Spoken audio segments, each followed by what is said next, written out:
Iya, jemaat yang dikasihi dan diberkati Tuhan. Shalom. Kurang semangat. Shalom. Ya, semoga kita semua dalam keadaan yang sehat, keadaan yang baik, dan tetap mengalami damai sejahtera dari Tuhan. Amin.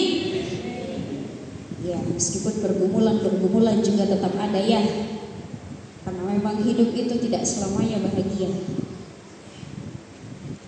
Bapak Ibu saudara-saudari yang dikasihi Tuhan, sebelum masuk dalam renungan, saya mau kasih satu pertanyaan. Kalau kita melihat seseorang secara langsung atau melalui media sosial, bagaimana cara kita mengetahui bahwa orang tersebut adalah seorang Kristen? Bagaimana? Apakah dari nama? Dari mana Bapak Ibu? Nama ya. Ya, kadang-kadang dari nama, seperti orang Toraja, ada yang namanya Paulus, yang sebetulnya dia adalah Paulus. Petrus, sebetulnya adalah yang biasa dipanggil Petrus. Ya. Tetapi nama itu tidak selalu mencerminkan bahwa orang itu adalah seorang Kristen. Ada satu contoh. Ada seorang bernama Gabriel, tetapi dia bukan seorang Kristen. Dia adalah seorang Islam. Berarti tidak selamanya nama itu menggambarkan bahwa orang itu adalah seorang Kristen. Ya. Lalu Bapak Ibu, apa sebenarnya yang menggambarkan bahwa orang itu adalah Kristen? Yang gampang sekali ditebak bahwa sebetulnya dia adalah orang Kristen. Atau apa simbol yang menunjukkan bahwa orang tersebut adalah seorang Kristen? Di belakang saya apa ini? Salib. Ya. Jadi salib itu memperlihatkan bahwa orang itu adalah seorang Kristen. Kalau dia menggunakan kalung salib, bisa ditahu bahwa dia adalah seorang Kristen. Bagi orang Kristen, salib itu adalah sebuah identitas, ya, bukan identitas di KTP saja. Di KTP-nya Kristen. Salib itu memang identik dengan kekristenan.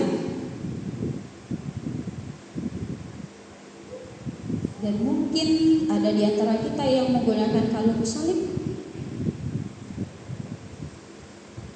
Dan salib itu juga di mana-mana. Terkadang kita pajang di rumah kita, apalagi di gereja.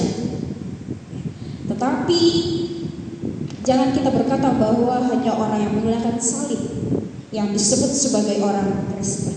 Tidak ya? Ya, Bapak Ibu saudara-saudari, di belakang mimbar itu ada sebuah salib. Dan setiap kali kita datang berjumpa dengan Tuhan dalam rumah Tuhan di tempat ini, mata kita menatap ke depan. Dan mata kita akan terarah pada salib yang ada dalam gereja ini.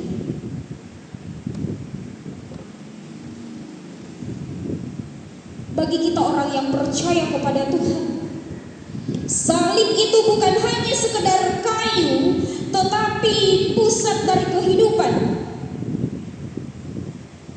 Salib itu adalah salib Kristus yang adalah hikmat dan kekuatan Allah yang melampaui logika kita manusia.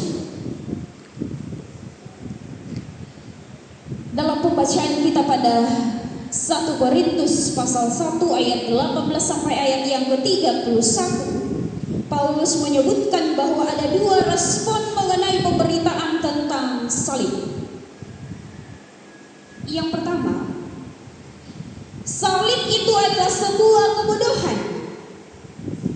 Masa iya Tuhan bisa disalib? Katanya anak Allah, dia punya kuasa. Tidak masuk akal. Tetapi itu pernyataan bagi mereka yang akan binasa. Tetapi yang kedua, bagi kita orang yang percaya percaya kepada Tuhan, salib adalah kekuatan Allah. Betapa luar biasanya Raja di atas segala raja, Dia rela mati disalibkan untuk menebus dosa kita manusia. Jadi memang salib itu adalah pusat kehidupan kita bagi orang yang percaya kepada Tuhan Yesus Kristus. Pusat kehidupan saya, Bapak Ibu saudara-saudari sekalian. Dari salib Kristus itu ada cinta. Kita beroleh pengampunan dari Tuhan dan diperdamaikan dengan Allah. Jadi setiap kali kita memandang salib, seharusnya kita harus bersyukur. Kita bersyukur bahwa Tuhan mengasihi kita. Kita bersyukur bahwa Tuhan mencintai kita sampai mati untuk kita. Setiap kali kita memandang salib, kita seharusnya menyesal dan malu. Karena kita ini adalah orang yang berdosa. Tetapi Tuhan Yesus Kristus rela mati untuk kita. Seharusnya kita yang harus dihukum, bukan Dia. Tetapi apa yang terjadi? Dia rela berkorban untuk kita, manusia yang hina ini.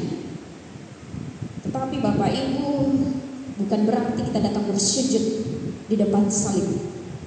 Ya. Bapak Ibu saudara-saudari yang dikasihi oleh Tuhan, berbicara tentang tema kita pada saat ini, tentang sudut pandang Allah.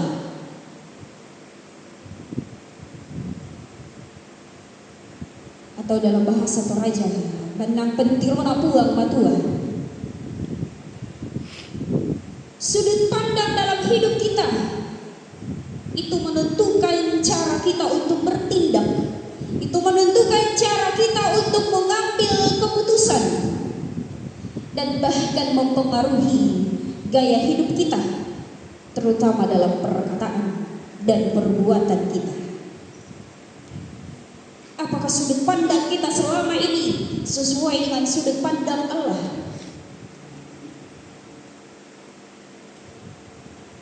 Bapak Ibu, salib itulah kemuliaan dari sudut pandang Allah.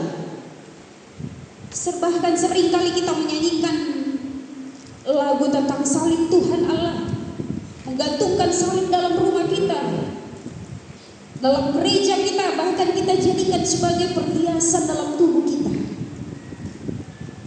Tetapi apakah kita sungguh memandang hidup dari sudut pandang salib itu sendiri? Di sanalah Allah menyatakan hikmat dan kuasanya. Di balik salib itu ada hikmat, ada kuasa Allah. Itulah inti dari tema renungan kita pada saat ini. Sudut pandang Allah. Bapak Ibu, melalui salib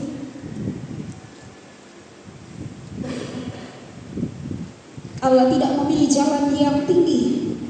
Allah tidak memilih jalan yang megah,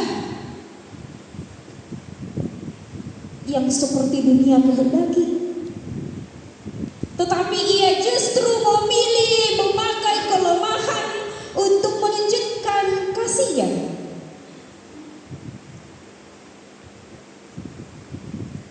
Ia tidak memanggil orang yang hebat menurut pikiran manusia, tetapi yang hina, yang kecil dan yang tak berdaya lah yang Dia panggil.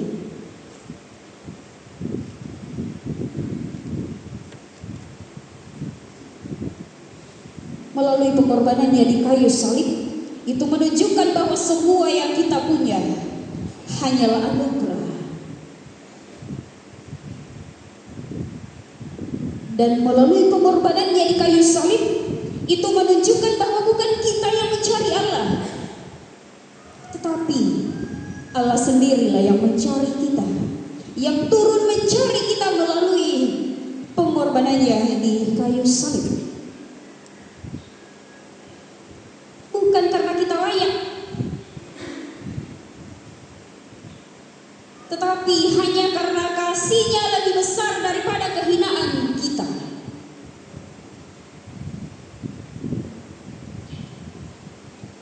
Bapak Ibu Saudara-saudari, kita kenali diri kita.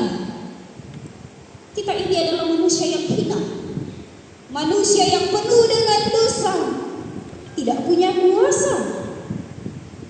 Lantas apakah yang kita andalkan dalam diri kita? Apa yang kita andalkan? Apakah pekerjaan kita? Apakah jabatan kita? Apakah harta kita?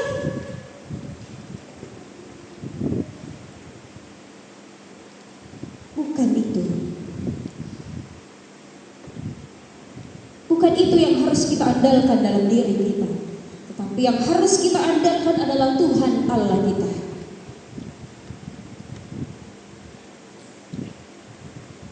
Tidak hanya sampai di situ. Bukan hanya menerima keselamatan secara pribadi yang menurut sudut pandang Allah, tetapi menurut sudut pandang Allah, kita masuk ke dalam persekutuan umat yang hidup dalam terang salibnya. Sama seperti yang kita lakukan pada saat ini. Jadi kita datang bukan sekedar hadir untuk beribadah di gedung gereja ini,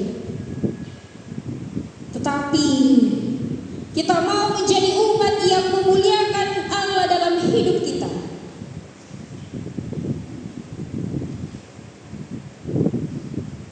Kita renungkan dalam diri kita, apakah ibadah kita benar di hadapan Allah, atau hanya sekedar rutinitas saja, atau hanya sekedar sebuah perayaan tanpa pertobatan yang sungguh-sungguh.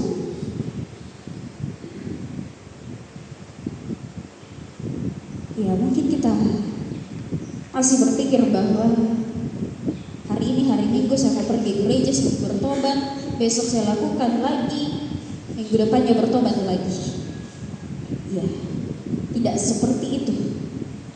Jadi bertobat itu mau meninggalkan semua yang Tuhan tidak suka, yang tidak sesuai dengan firman Tuhan. Lalu kita belajar untuk memperbaiki diri kita, melakukan apa yang Tuhan kehendaki dalam diri kita.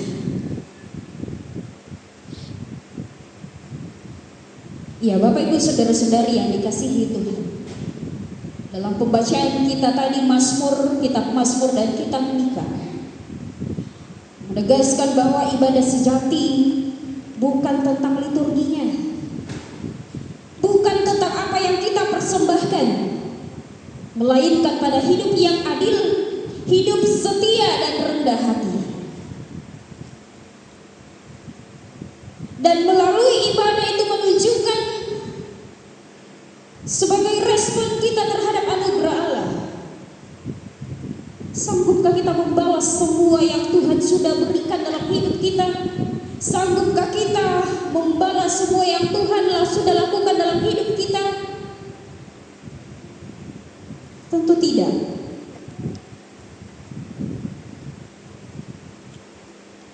Dan yang bisa kita lakukan hanyalah ibadah. Ibadah yang benar sesuai dengan sudut pandang Allah. Ibadah yang menjadi ruang untuk menghadirkan kasih Allah. Tetapi pertanyaannya Bapak Ibu Saudara-saudari, apakah kasih Allah nampak dalam persekutuan ibadah kita?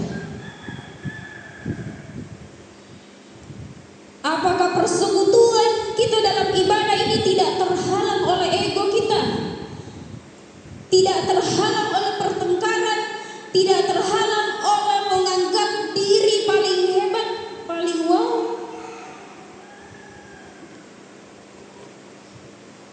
Itu kita renungkan dalam diri kita. Dan dalam terang salib, gereja Toraja dipanggil menjadi komunitas yang tidak hanya tahu tentang beribadah, tetapi hidup dengan menjadikan setiap tindakan sebagai nyanyian pujian. Setiap kerendahan hati kita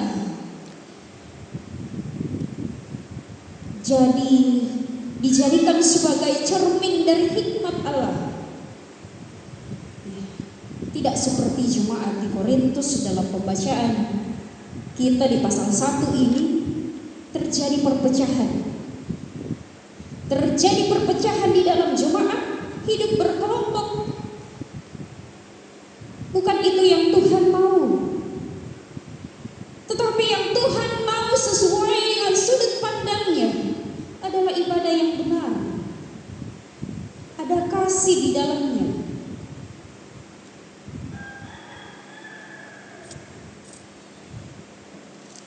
Ya, seringkali kita berbicara tentang kasih. Dan mungkin banyak juga orang yang mengatakan yang di atas mimbar saja seringkali mengucapkan kasih, tapi dia tidak bisa melakukan kasih itu.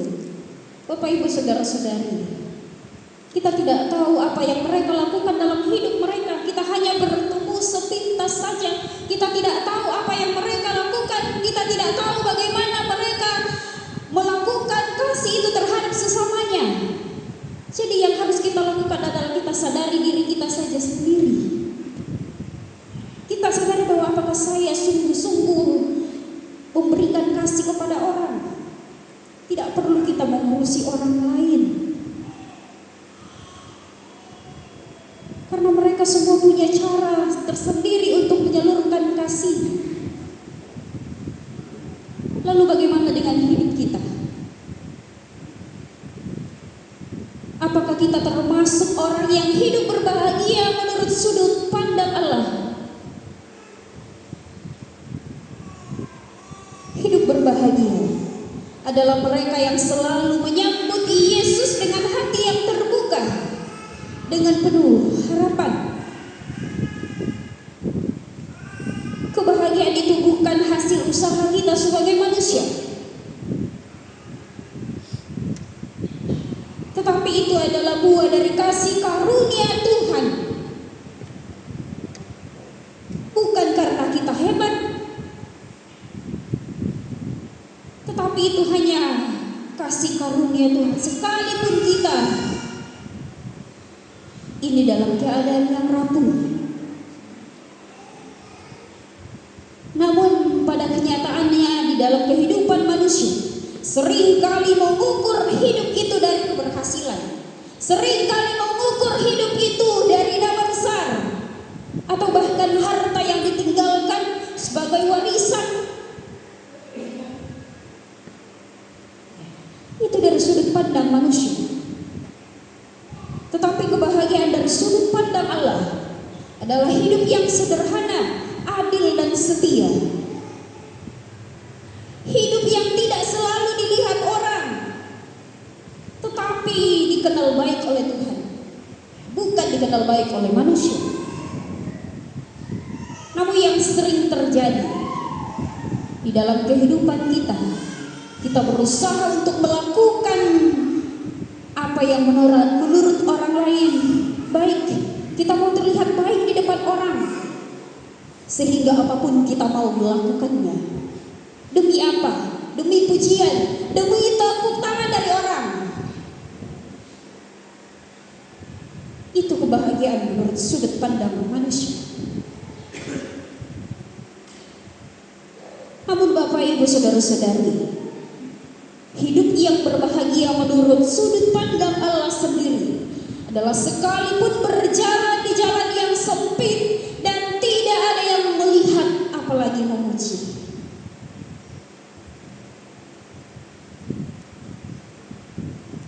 Dia melakukan apa yang Tuhan kehendaki, tidak membutuhkan pujian dari manusia, tidak membutuhkan pujian dari sesama, hanya demi disebut sebagai orang yang baik.